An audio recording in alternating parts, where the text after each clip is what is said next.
من يملك القوة الحقيقية في هذا العالم ليست الجيوش ولا الصواريخ، بل العيون الخفية التي لا تنام.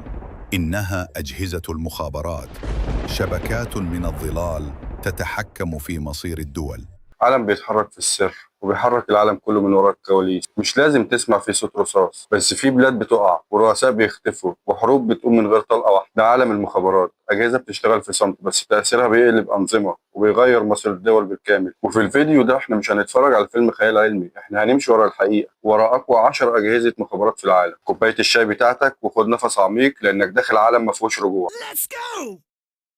نبدأ برقم 10، الموساد الإسرائيلي، الاسم اللي بيخوف الناس واللي معمول له هالة كأنه جهاز خارق، بس لما نبص بتمعن هنلاقيه منفوخ على الفاضي. اتأسس سنة 1951 وكل شغله معتمد على الاغتيالات والعمليات القذرة. مشهورين قوي بالبروباجندا، أساتذة في التمثيل الإعلامي، لدرجة إنهم عملوا للعرب عقدة نفسية إنهم أقوى ناس ومحدش يقدر عليهم. بس الحقيقة عكس كده تماما. أشهر فشل ليهم كان عملية بيونخ لما قتلت منظمة أيلول الأسود 11 رياضي صهيوني. ساعتها عملوا إيه بقى؟ ردوا بعمليه اغتيالات، بس قتلوا ناس ما لهمش علاقه بالموضوع اصلا. والله. اما محاوله اغتيال خالد مشعل في الاردن فدي مسخره اقسم بالله. بعتوا 2 يرشوه بسم على شكل بخاخ بيبسي. العمليه فشلت واتمسكوا واتبدلوا في صفقه تبادل فيها الشيخ احمد ياسين. اما حرب اكتوبر بقى ناموا في العسل، واشرف مروان ضحك عليهم وقال لهم الحرب الساعه 6 والهبل صدقوه، وما صدقوش تقارير تانية بتقول انها بدات فعلا. بس برغم كل ده عندهم امكانيات عاليه في جمع المعلومات، بس بيعتمدوا على 3 حاجات: الخونه والتكنولوجيا المتطوره وطبعا المخابرات الامريكيه والاوروبيه اللي بتمدهم بالمعلومات. نخش على اللي بعده. نيجي بقى الرقم 9، المخابرات الاستراليه، جهاز اتأسس سنة 1952 لكن ما حدش كان يعرف بوجوده غير في 1977. حتى الشعب الاسترالي نفسه ما كانش يعرف،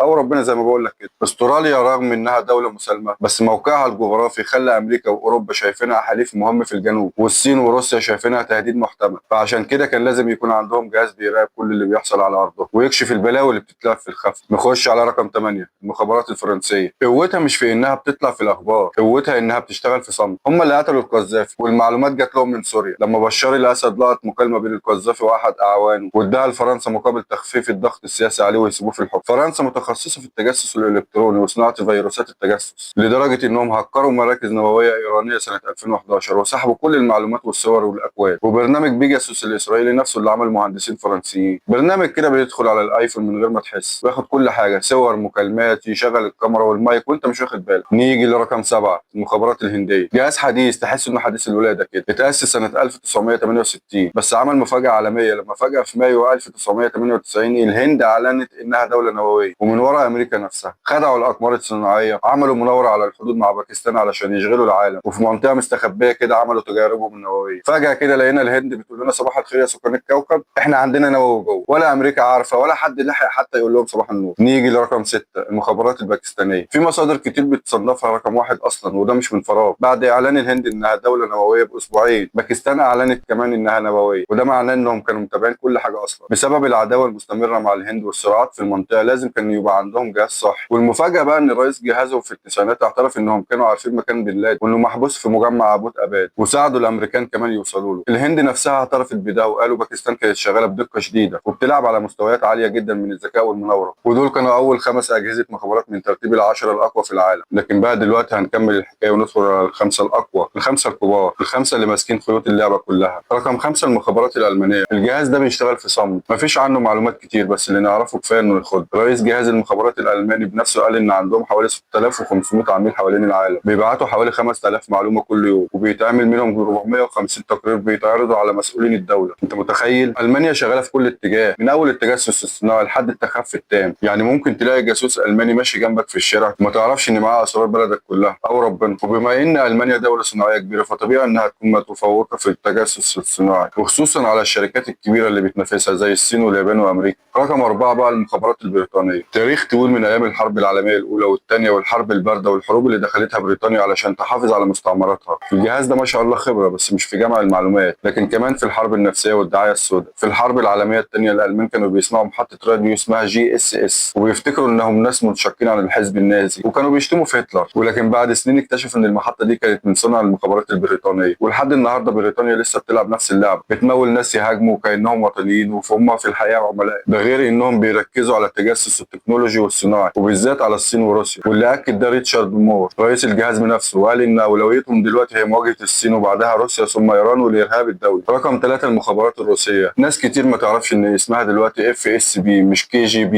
زي زمان ايام الاتحاد السوفيتي، بس برضه هي الوارث الشرعي لاكبر جهاز مخابرات في التاريخ. يكفي انهم قدروا يسرقوا سر القنبله الذريه من امريكا، واللي عمل توازن في القوى العالميه. في الحرب البارده كانوا عاملين زي الضرايب، كل واحده تعمل حاجه الثانيه تقلد، دي تطلع صاروخ الثانيه تطلع برنامج فضائي، زي اتنين ستات بتغير من بعض بالظبط، والكوكب هو اللي بيحاسب على المشاريع. بس الخطير في الجهاز ده انه بيشتغل ضد 30 جهاز مخابرات متحالفين في نفس الوقت، وبرغم كده يقدر يصمد وينور. وعنده جيش جواسيس متوزعين على اوروبا وامريكا نفسها. وتقارير المخابرات الامريكيه بتقول ان السفارات والقنصليات الروسيه كلها عباره عن مراكز تجسس متحركه. في 2015 كل كمبيوترات البيت الابيض اتهكرت، والهجوم اتقال عليه انه الاكثر تطورا في التاريخ. مين وراه؟ ايوه زي ما جه في دماغك، هي روسيا. غير كده لهم نفوذ واسع في السودان وجنوب افريقيا وامريكا اللاتينيه واوروبا نفسها. يعني باختصار روسيا مش بس بتتجسس، روسيا ما شاء الله محزمه العالم كله بالصلاه على النبي. رقم 2 المخابرات الصينيه. الصين مش بس عندها طوفان جواسيس مغرق الكوكب، لا دي متفوقه جدا في الذكاء الاصطناعي، وطبعا كلنا عارفين. وده اللي خلى حتى خوارزميات تيك توك تحير العالم كله حتى امريكا. كل نقطه قوه عندهم مبنيه على حاجتين، التكنولوجيا وطبعا الطوفان البشري المنتشر في كل حته في العالم. لا وكمان بيوصلوا لمناصب قياديه وبيعيشوا في وسط الناس في البلاد اللي بيتجسسوا عليها من غير ما حد يشك فيهم. والتجسس ده مش عسكري بس، لا الصناعه عندهم اهم. امريكا بتقول انها بتخسر حوالي 380 مليار دولار سنويا من سرقه الافكار والتصاميم. اي فكره تطلع من امريكا تاني يوم تبقى في الصين، لا وارخص كمان ومغرقه السوق. يا راجل دي ضيعت على امريكا 2 مليون وظيفه. الصين مش رقم 2، لا والله دي تستاهل رقم 1، بس الفرق انهم مش بيعملوا بروباجندا لنفسهم زي غيرهم. نيجي بقى الرقم 1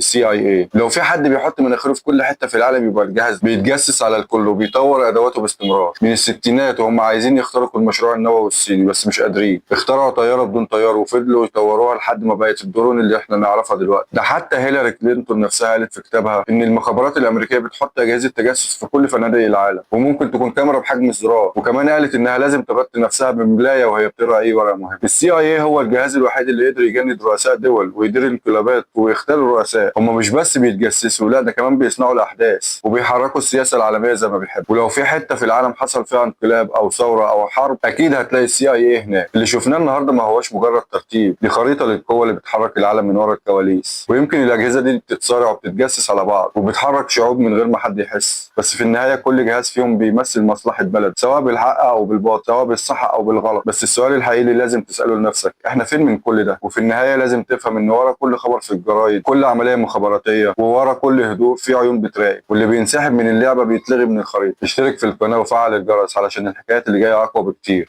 السلام عليكم.